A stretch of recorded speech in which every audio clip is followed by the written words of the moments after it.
Ainda bem que Simone Tebet existe, fala alto e a gente escuta. Senadora, boa noite, bem-vinda de volta. Mona Lisa falando, me ouve bem? Ouço muito bem, Mona Lisa, se me permitir dar boa noite a você e a todos que estão nos assistindo. Ainda bem que temos jornalistas como Mona Lisa, que representa tantas outras profissionais liberais Brasil afora. Boa noite. Só fico honrada por isso, mas eu me espelho em mulheres como a senhora, que fique muito claro. Aliás, vou fazer uma revelação que não tinha feito ainda.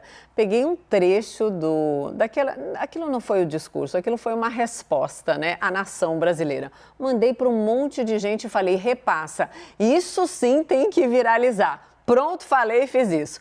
Senadora, quero começar a nossa conversa exatamente sobre isso. É um aspecto que nós sabemos que o ministro foi lá, pediu desculpas nas redes sociais, parece que também falou ali no tete-a-tete com a senhora. Mas o que ele fez ali naquele momento em que ele sabia sim que o Brasil estava vendo, a audiência da CPI é enorme, as TVs transmitem, a internet transmite, tudo reverbera. O que ele fez ali é algo que a gente não só tem que repudiar, mas que a gente tem que pontuar sim. Aquele dia terminou como para a senhora, além do pedido de desculpas que veio nas redes sociais? Bom, aquele dia terminou que de um limão nós fizemos uma limonada bem doce, Mona Lisa, porque eu acho que, acima de tudo, teve um caráter educativo e pedagógico. Vamos lembrar rapidamente que ali todos estavam exaltados. Eu acho que houve excessos de ambos os lados. Primeiro, porque, com todo respeito ao ministro, ele chegou na CPI de forma arrogante, dando respostas atravessadas ao presidente da comissão e ao relator. Os dois, obviamente, que se excederam e também trocaram chumbo.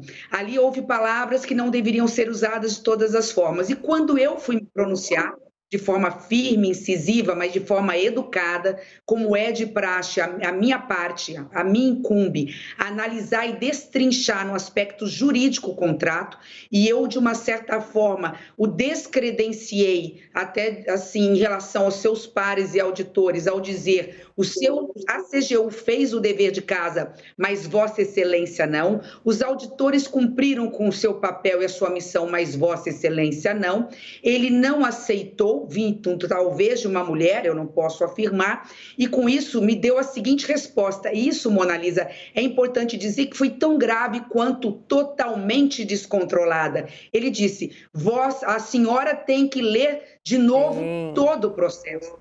Mona Lisa, o processo tem mais de 1000 páginas, eu li mais de uma vez. Nenhum senador tem mais conhecimento do contrato da Covaxin do que eu. Por que ele não disse isso para um relator, para um senador, e disse para mim?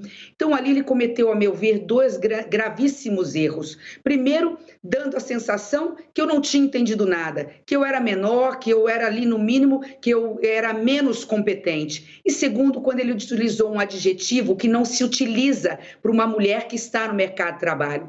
Porque essa palavra, histérica, louca, descontrolada, desequilibrada, ela tem uma conotação histórica. É importante lembrar que a mulher, lá na Idade Média, ela não poderia exercer a medicina, nem o curandeirismo, nem fazer o papel de curandeiro, porque ela era chamada de bruxa e era queimada na fogueira. No século passado, no início do século passado, a mulher que se recusava a casar com um pretendente que o pai escolhesse, ela às vezes era internada, ela era dada como louca. A mulher precisava de autorização para trabalhar, autorização do marido. E quando ela dizia, não, eu vou para o mercado de trabalho no século passado, mesmo sem a sua autorização, ela às vezes sofria violência física, violência verbal. E agora, em pleno século XXI, né, Mona Lisa, nós não vamos relativizar, vamos aceitar a violência psicológica vindo de quem quer que seja. Sem dúvida, esses homens da caverna ainda que existem, né, e que precisam ser revelados, expostos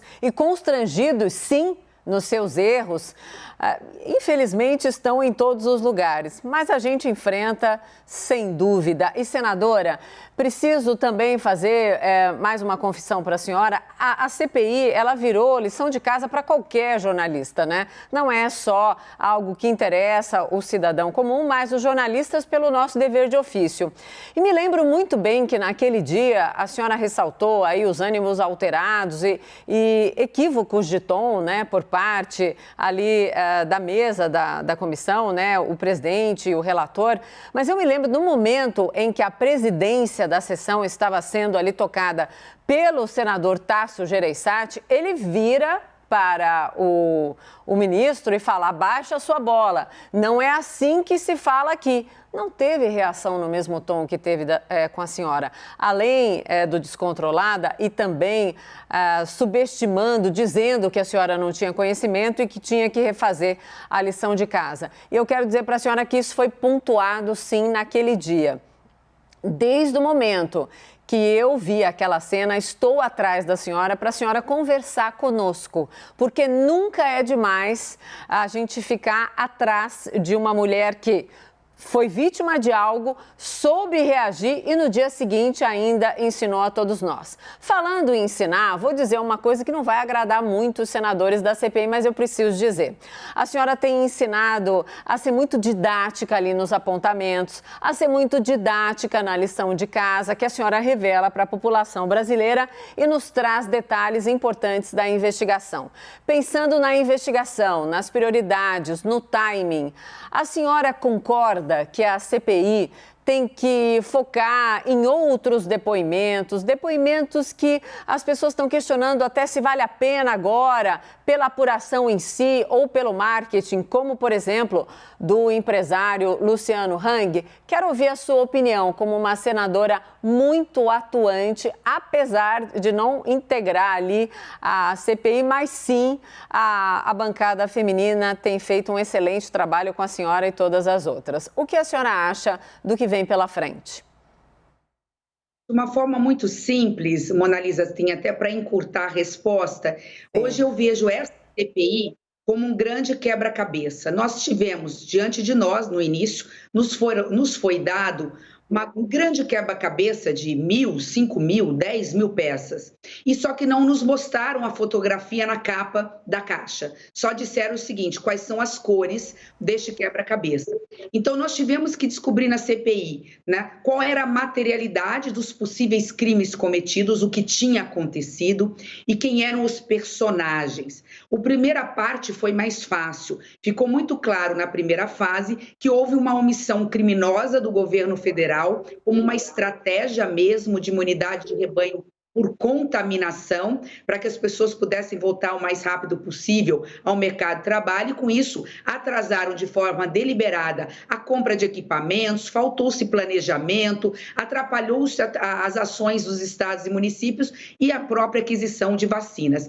No meio do processo, na montagem desse mosaico ou desse quebra-cabeça, nós vimos outras figuras aparecendo, que eram crimes contra a administração pública. Ao lado de tanta dor, de tanta lágrima da população brasileira, havia núcleo político dentro do Ministério da Saúde e mesmo um núcleo militar do governo federal que estava interessado em levar vantagem, colocar dinheiro público provavelmente no bolso. Esses indícios e esses elementos de prova ficaram muito fortes ao longo desse processo.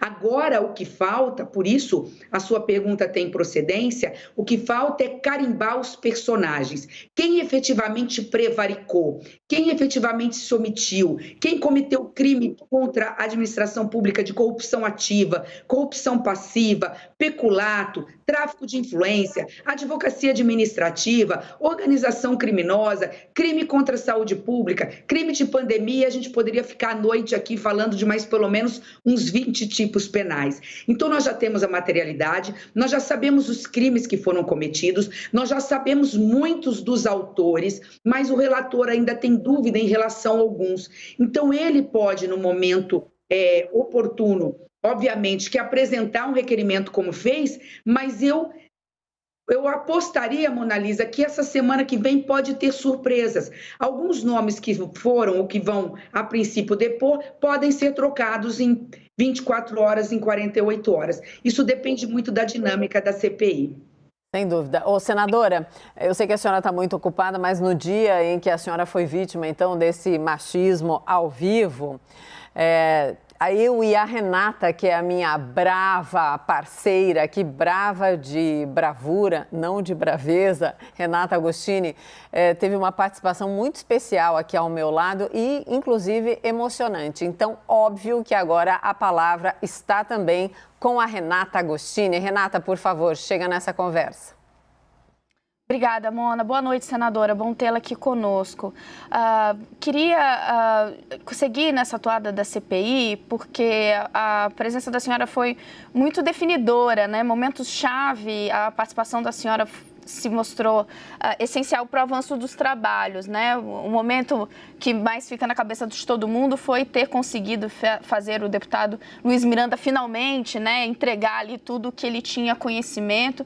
Mas em outros momentos, como no caso da Covaxin, a senhora está muito atenta e muito a par de todo o conteúdo, todo o trabalho por trás do que nós vemos nos depoimentos.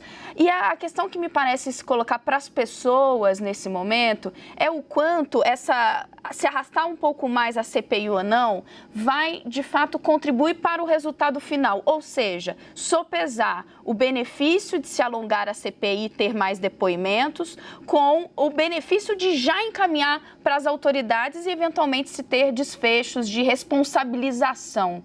Gostaria de ouvi-lo sobre esse aspecto, o quanto vale a pena levar até o talo a CPI, se eventualmente pode ter PF, Ministério Público, já entrando no caso de fato. Muito boa pergunta, Renata. Você sempre ali na ponta da notícia, né? Acho que duas coisas são importantes dizer em relação a isso.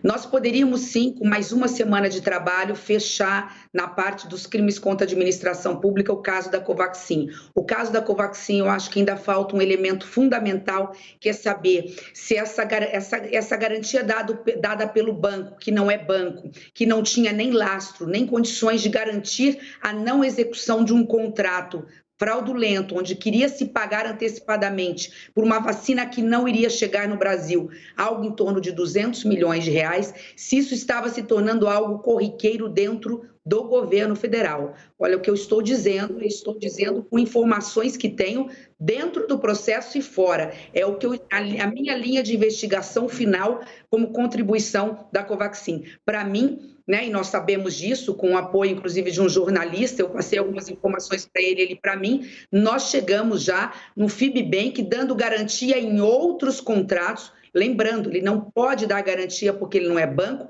o contrato do poder público está descoberto, desprotegido. Qualquer contrato desse que não for executado, o dinheiro público é perdido porque a mercadoria não chega e não tem quem garanta esse prejuízo do poder público. Essa é uma coisa. Isso em uma semana a gente resolveria. Mas não vamos nos esquecer que agora no final da CPI, Renata, surgiu algo que nos comoveu muito, que é essa situação de um plano de saúde famoso de São Paulo, Prevent Senior, que tem hospitais, inclusive em São Paulo, que paga caro, quem tem o plano paga caro por isso, e que, a princípio, pacientes e parentes de pacientes não estavam sabendo que este plano estava utilizando um tratamento precoce, não reconhecido, não vou nem citar o nome para não ficar estimulando, né, de uma substância ou de medicamento que não serve para o tratamento de Covid e que provavelmente pode ter antecipado, levado à morte alguns pacientes. Isso não é grave, isso é gravíssimo. Então, esta denúncia precisaria ou precisa sim, a meu ver, de pelo menos 2 semanas. Mas eu acho que em 2 semanas nós temos condições de encerrar. Uma coisa também importante é que O elemento de prova mais frágil numa CPI ou mesmo num processo judicial é a prova testemunhal. Podem ficar tranquilos, por trás dessas testemunhas, desses depoimentos, desses convocados, há uma lista de documentos, vídeos, quebras de sigilo bancário, quebras de sigilo telefônico, de WhatsApp, que corroboram, que preenchem as lacunas para que o relatório venha conclusivo no que se refere a esses crimes. Mas a gente não pode esquecer, Renata, vocês são tão competentes da imprensa que vocês é que não estão deixando a CPI terminar, porque volta e meia vocês apresentam uma nova denúncia, a gente fala, tem que investigar, não tem jeito. Sem dúvida. E essa denúncia da Prevent Senior sobre a Prevent Senior é gravíssima, concordo plenamente com a senhora, porque estamos falando de muitas vidas, né? Estamos falando de manipulação, de atestado de óbito, certidão de morte, né? Desconhecimento de familiares, tratamentos absurdos com substâncias, meu Deus do céu, e de um jeito que não dá nem para repetir. Concordo plenamente com a senhora que sim, os fatos se impõem, né? Os fatos se impõem, inclusive até para o horizonte de fim da CPI da pandemia. Senadora, muito obrigada. Eu sei que eu insisti demais, a nossa produção todo dia ia lá com a Elisa, a nossa produtora, falava, cadê a senadora Simone Tebet? Cadê? Porque sim, essa conversa, ela é fundamental. Pode ajudar muitas mulheres, independentemente da função delas e de onde elas estejam. Então, obrigada sim. E não fique brava com a minha insistência. Tinha um porquê. O porquê foi esse que a senhora presenciou agora. Muito obrigada, Monalisa. Eu que agradeço. Eu que peço desculpas por não ter atendido de primeira. Na próxima, eu vou me oferecer para vir. Assim eu pago essa conta. Maravilhosa! Vou gravar e mandar também para viralizar por aí. Muito obrigada, senadora. Uma boa noite à senhora. Continue lá, firme e forte. Faz toda a diferença.